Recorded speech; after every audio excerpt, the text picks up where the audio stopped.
तो पहले मैं कविताएं लिखती थी, आज अपनी ज़िंदगी का दर्द लिख रही हूँ। खुद पे बीते हालात लिख रही हूँ, आज मैं अपने जज्बात लिख रही हूँ। एक लेखक को क्या चाहिए? ऑडियंस की वाहवाह।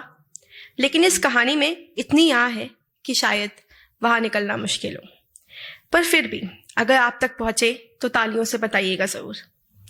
तो शुरू करती हूँ कि उस आम से शख्स को कुछ इस तरह से खास कर बैठी थी मैं, कि उस आम से शख्स को कुछ इस तरह से खास कर बैठी थी मैं, कि अपनी सुध-बुध खो के उसे ही दुनिया समझ बैठी थी मैं, कि अपनी सुध-बुध खो के उसे ही दुनिया समझ बैठी थी मैं, कि मानो उसने मोहब्बत का जाल बिछाया, कि मुझे अपनी बातों में उलझाया, जैसे आंखों से ही कोई काला जादू चलाया, कि मेरा गला सूख रहा था, कि मेरा गला सूख रहा था, पानी से भरा ग्लास आगे बढ़ाया, कि उसने बाहों को फैलाया, मुझे सीने से लगाया, मेरे होठों को चूमा उसने, मैं इसे मोहब्बत समझती गई, मैं उसके बिछाए जाल में उलझती गई। वो रातों को मिलने आता था, मुझे अपनी बाहों में सुलाता था और फिर कई दिनों के लिए गायब सा हो जाता था। मुझे कॉल मिलाता था, अपनी बातों में उलझाता था, सच तो कुछ और ही था, वो कुछ और ही बताता था। कहता था कि मैं भी तुम्हें चाहने लगा हूं, पर हरकतों से उसकी कुछ और ही नजर आता था। मुझे उसकी आदत हो गई थी, मानो मैं उसके बिछाए जाल में खो गई थी। उसकी माँ मुझे बहू बनाना चाहती थी, मैं उसकी बीवी बन उसके घर जाना चाहती थी। क्या सोच रहे हो कि उसने मुझे छोड़ दिया होगा, रिश्ता मुझसे तोड़ दिया होगा? काश कहानी यहीं रुक जाती तो शायद आज मैं कलम ना उठाती। काश कहानी यहीं रुक जाती तो शायद मैं आज कलम ना उठाती। मेरे बाप को ये रिश्ता मंजूर ना था, पर उसका झूठा इश्क मेरे सिर पे फितूर सा था। मुझे सीने से लगाया था उसने, मैं सिंपल सी लड़की, मुझे सादगी से प्यार था। मेरे होठों को चूमा, मेरे जिस्म को छुआ उसने, बस वही मेरा हकदार था। ये सोच के मैंने अपने बाप को मना लिया। दिन याद है मुझे 17 जनवरी, जब मैंने उसके साथ रोका रचा लिया। मुझे प्यार चाहिए था और मुझे प्यार में ही छला गया, कि मुझे प्यार चाहिए था, मुझे प्यार में छला गया। आगे की दास्तां मेरे हिस्से में मानो मेरे कर्मों का फल बन के आई थी, कि आगे की दास्तां मेरे हिस्से में मानो मेरे कर्मों का फल बन के आई थी। कि मुझे याद है मैं इश्क में एक लड़के को छल के आई थी, कि मुझे याद है मैं इश्क में एक लड़के को छल के आई थी, क्योंकि मेरी जात उसकी जात से पराई थी। खैर 26 अप्रैल को हमारी सगाई थी।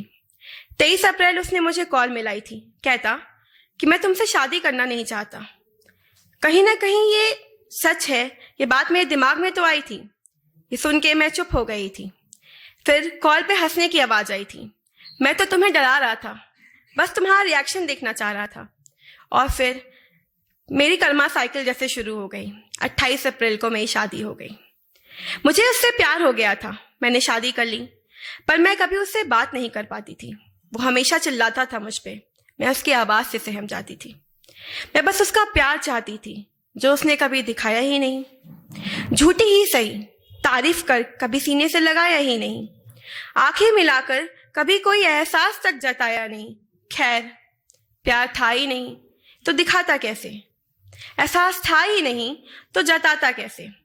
पैसों से वो बड़ा प्यार जताता था, कि पैसों से वो बड़ा प्यार जताता था। 1100 की जगह 2100 क्यों नहीं दिए? बार बार इसी सवाल से मुझे सताता था। तुम्हारे घर वालों को निभाना नहीं आता क्या? अपनी बेटी के लिए प्यार जताना नहीं आता क्या? मैं सहम से जाती थी, मैं खुद से सवाल उठाती थी, क्या सच में प्यार को पैसों से तोला जाता है क्या? याद है मुझे वो हर सितम जो उसने मुझ पे ढाया था, कि याद है मुझे वो हर सितम जो उसने मुझ पे ढाया था। 2 पल के वक्त के लिए मैं उसके आगे गिड़गिड़ाती थी, कि 2 वक्त के पल के लिए मैं उसके आगे गिड़गिड़ाती थी। कुछ देर तो साथ बैठ जाया करो, ये बोल के मैं कितने आंसू बहाती थी। उसे कोई फर्क कहाँ पड़ता था, कि उसे कोई फर्क कहाँ पड़ता था। सुबह से शाम तक सोता था और रात भर PS5 और PUBG के मजे उड़ाता था। मुझे याद है कि वो गुस्से में कुछ इस तरह भी मुझे सताता था, कि मुझे याद है वो गुस्से में कुछ इस तरह भी मुझ पे सितम ढाता था, कि मैं डरती हूँ तेज रफ्तार से, कि मैं डरती हूँ तेज रफ्तार से, ये जानते हुए भी वो गाड़ी बड़ी तेजी से भगाता था। मोहब्बत का नाम दे वो कुछ इस तरह मुझ पे अपने गुस्से का शिकार बनाता था कि मोहब्बत का नाम दे वो कुछ इस तरह मुझे अपने गुस्से का शिकार बनाता था। एक बार कई रातें गुजर गई और वो मेरे पास तक ना आया। फिर पता चला कि मेरे पेट के स्ट्रेच देख के वो मेरे चरित्र पे लाछन लगा रहा था। अपनी माँ के साथ मिलकर वो मुझे बेकिरदार बता रहा था। मजे की बात तो ये है कि वो खुद टिंडर पे शादी के बाद भी गुलछड़े उड़ा रहा था। पहली दफा था वो जब मैंने अपनी आवाज उठाई। अपने बेटे की सफाई ले उसकी माँ कुछ इस तरह सामने आई। पूरा दिन तो सोता है बेचारा, सिर्फ बात ही तो कर लेगा। Oh my God. उस दिन समझ आया मुझे समाज कितना दोगला है। लड़कियों को लाऊंगा मैं, इसी बिस्तर पे सुलाऊंगा मैं। जो बर्दाश्त नहीं हो रही बातें तो अपने बाप के घर चली जाओ। हट जाओ मेरी नजरों से, ना शक्ल अपनी दिखाओ। टूट रही थी मैं, पर क्या करती? क्या कहती कि पापा मेरी पसंद ऐसी निकली? क्या कहती कि वो मुझसे बहुत प्यार करता है और कॉन्सर्ट में मुझे अपने साथ लेके जाता है, बस गुस्से में मुझे बाप के घर भगाता है। पर कभी घर भेजता भी नहीं, क्योंकि मेरे बाप को प्यार पैसों में तोलना नहीं आता है।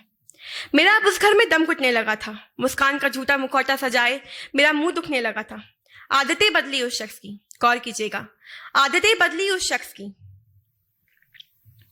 मगर सुधरी नहीं, जो कि बस से और बदतर हो गई। उसने सट्टेबाजी शुरू कर दी, झूठी कसमें खाने लगा। पैसों से बड़ा प्यार था उसे और पैसों के लालच में ही वो पैसे उड़ाने लगा। मेरा माथा सटक रहा था। मैं समझा के थक गई थी, आंसू बहा के थक गई थी। एक दिन मैंने हार के अपने पापा को फोन मिलाया।